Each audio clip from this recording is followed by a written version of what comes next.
I got to play 2XKO, and so should you, whenever you get the opportunity to, that is. Right, so in case you've been living under a rock, a small indie company known by the name of Riot Games has been working on a tag fighter known as 2XKO, and as of 2 days ago, we got our hands on the alpha version of the game, or more commonly known as the Alpha Lab as it was presented to us.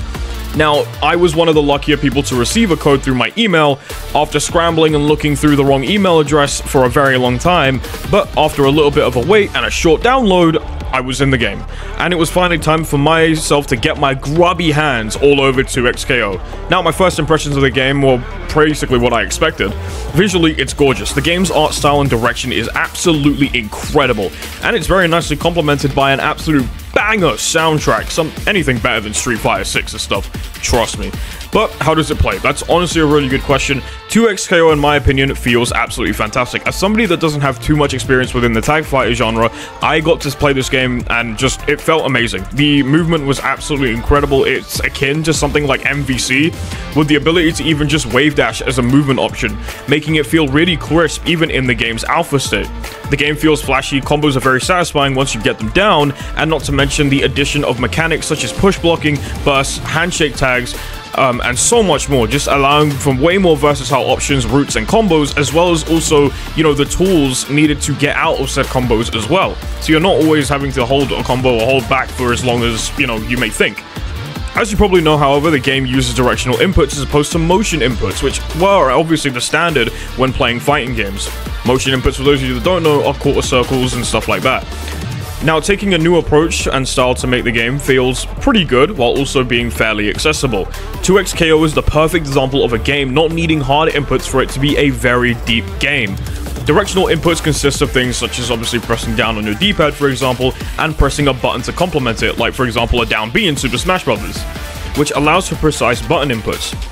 At first now, for a lot of people who are hardcore players, it would seem like a massive turnoff, hell, myself included. However, once I got used to learning the basic launcher and just a bunch of B&B combos, messing around with combos in the lab, I was feeling more and more confident with myself, and I was enjoying my time with the game way more. But, you know, putting it in a real game sometimes, you know, I'm still getting there, I've got lots of work to do. But if you're a newer player, what is that, you know, how does it appeal to me? That's a good question. I'm getting to it just now. The really cool thing about this game is that accessibility has obviously been taken into play here. Riot want to make this game as accessible as possible. First and foremost, it's going to be free to play. We all know that. It's the case with games such as League and Valorant. But let's talk a little bit more about the gameplay itself. How do they cater to new beginner players? Well, that's a good question. Again, obviously with the directional inputs being one of them, but also auto combos. Now, I know when you hear the word auto combo, you're not a massive fan of it, right? Especially if you're a hardcore fighting game player watching this video right now, you might not enjoy it as many other people do. However, it allows players that have never played the game before to get their idea of what they're trying to get themselves into. And with auto combos, Riot have basically implemented it and given the opportunity to players to use it, basically. Or you don't have to use it. You can turn it off if you want to. It comes underneath a perk known as the Fuse, that lets you obviously just go crazy with auto combos.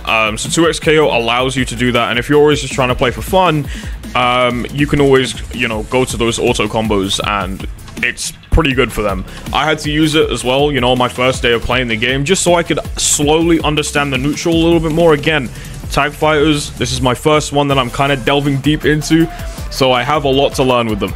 Overall, however, combined with flashy combos, incredible visuals, and a great-ass soundtrack, as well as some accessibility thrown into the mix, 2XKO looks like it promises to be a recipe for success within the FGC. While it's still in its alpha state at the moment, very, very early stages, I'm very excited to see where this game goes in terms of its progress. We'll see what happens in the future. I mean, that Riot money's quite nice, let me not lie. Anyways, thank you guys so much for watching this video. Also, one big thing before I forget is, obviously, thank you so much for the 2K views on my last video, talking about Mario and Sonic and stuff. The support on that has been overwhelming. You know, I never really thought I would hit that. It was really, really cool. And I hope I can bring you more stuff like that, you know, going forward for you guys. From now on, I want to cover the journey of 2XKO and cover it as much as possible. So that being said, if you like this video and you want to see some more stuff like this, and you want to just keep up to date with news and stuff like that regarding 2XKO, which I will try my best to bring to you guys, then be sure to obviously like and subscribe, and hopefully I'll see you for some more 2XKO content in the future. Take care of yourselves and peace out. Bye-bye, everyone.